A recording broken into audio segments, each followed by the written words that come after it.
The first thing he noticed was her tiny hand dirt, covered, shaking, and desperately reaching into a cold metal dumpster. It was almost midnight, the kind of hour when only stray cats and lost souls roamed the alleys. But this wasn't a cat. No. It was a little girl, and she was crying.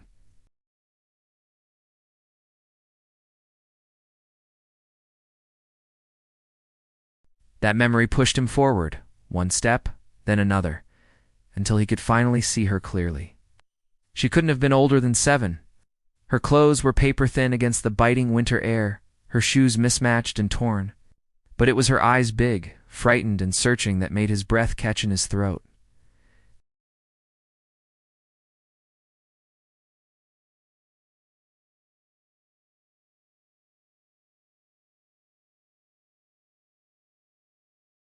"Please, don't take my food," she whispered. His heart cracked wide open. "I'm not here to take anything," he said gently. "I just want to help." For a long moment, she just stared at him, trying to decide if he was a threat or a miracle.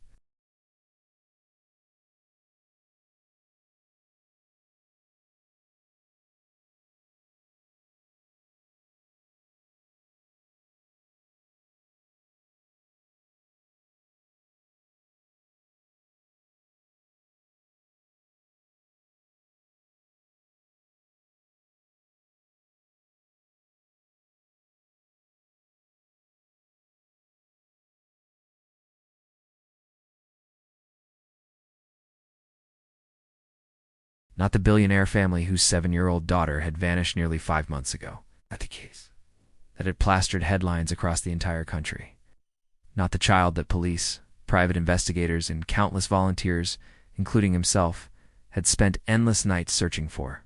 But the little girl sitting right in front of him. She had the exact same silver-gray eyes from the posters, the same heart-shaped face, and the same tiny freckle right under her left eye. He tried to keep his voice steady. "Does your mom's name start with an A?" The girl stiffened. "My mommy's name is Amelia. That was it." Confirmation. He swallowed hard. This wasn't just a hungry little girl. This was the missing heiress the whole world was searching for, and she was here looking for food in the trash. Before he could decide what to do next, he heard the faint sound of police sirens in the distance. Fear flashed through Lily's eyes. She cried out.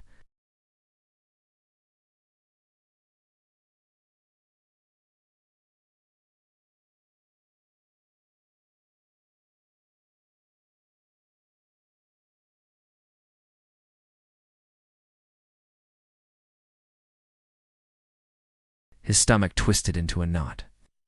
Someone had lied to this child, manipulated her, taken her.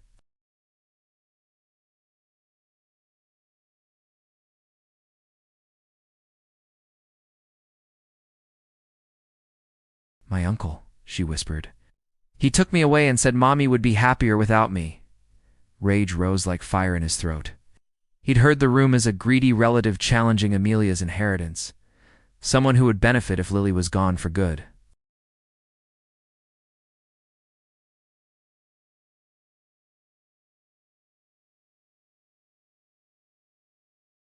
"Please, don't make me go alone," she begged. "You go with me, I won't be scared." He took a deep breath. "I'll stay with you," he promised, every step of the way. The moment they walked into the police station, chaos erupted. Officers gasped.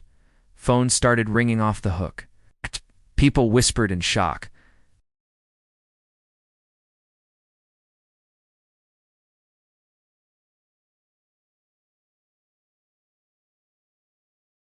"Lily," she whispered, her voice breaking.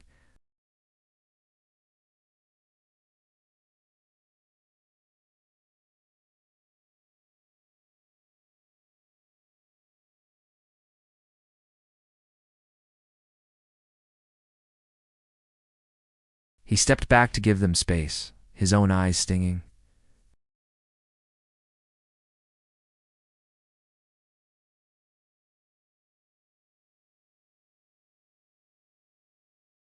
"I don't know who you are, but thank you. Thank you for bringing my baby home. He wasn't a hero."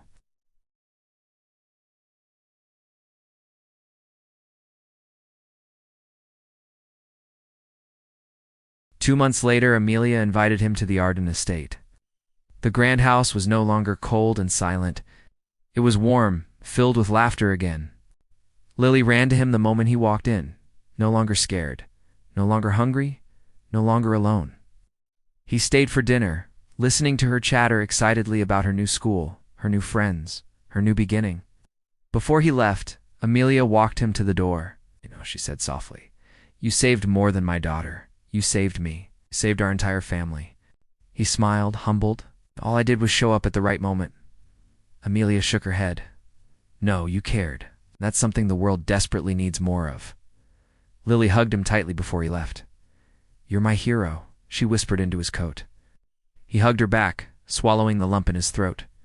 "No, Lily, you're the brave one." As he walked to his car, he glanced back at the glowing windows of the Arden Homa, beacon of light, warmth, and hope shining out into the dark world. And he realized something profound. Sometimes, saving someone else ends up saving a part of you, too. And sometimes, the smallest hand can lead you back to the light you didn't even know you were missing.